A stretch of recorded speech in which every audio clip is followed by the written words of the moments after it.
ৰাইজে কোনোবা 6জনটো আৰু মানুহ কেইটামানতো পলাই আহিল। হুজাইত বন্যহস্তীৰ আক্ৰমণত নিহত এজন যুৱক। নিহত যুৱকজনৰ নাম অনিল সিং।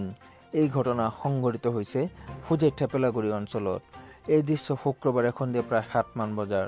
উল্লেখযোগ্য, যুৱকজনে আজি বনভোজ খাবলৈ গৈছিল থেপেলাগুৰি অঞ্চলত। বাতৰি সংগ্ৰহ কৰালৈ অকলশৰীয়া এটা বন্যহস্তীয়ে মৃতদেহৰ সন্মুখত থকাৰ বাবে মৃতদেহ উদ্ধাৰ কৰিবলৈ বন বিভাগে বিফল হয়। ইতিমধ্যে বন বিভাগৰ লোক ঘটনাস্থলীত উপস্থিত হৈ আৰম্ভ কৰিছে তদন্ত। পিকনিক খাব যাওঁতে ইহঁতে দেৰি হৈ গ'ল, মানে ইহঁতে আৰু হওঁতে আৰু ইনা হাতী যদি এনেকুৱা ওলাই আহিছিল, পলাওঁতে ইহঁতে এনেকুৱা ঘটনা হৈছে। কোনোবা 6জনটো আৰু মানুহ কেইটামানতো পলাই আহিলে আৰু সিটো পলাব নোৱাৰিলে যে সেই তাৰ কাৰণে থাকি গ'ল আৰু হাতীয়ে বহুত দিলে। মানুহজনৰ নাম অনিল সিং। বয়স কিমান হৈছে? বয়স 35 মান হ'ব। ঘৰ মইনা পথাৰ। পিকনিক খাব আহিছিল। ইয়াত পিকনিক খাব, ৰাতিপুৱা ইহঁতে পাৰ্টি খাব। ঠাইডোখৰ নাম কি? এই ঠাইতে মানে থেপেলাগুৰি। মানে কি অকলশৰীয়া হাতী মাৰিছে? হা? অকলশৰীয়া হাতী মাৰিছে?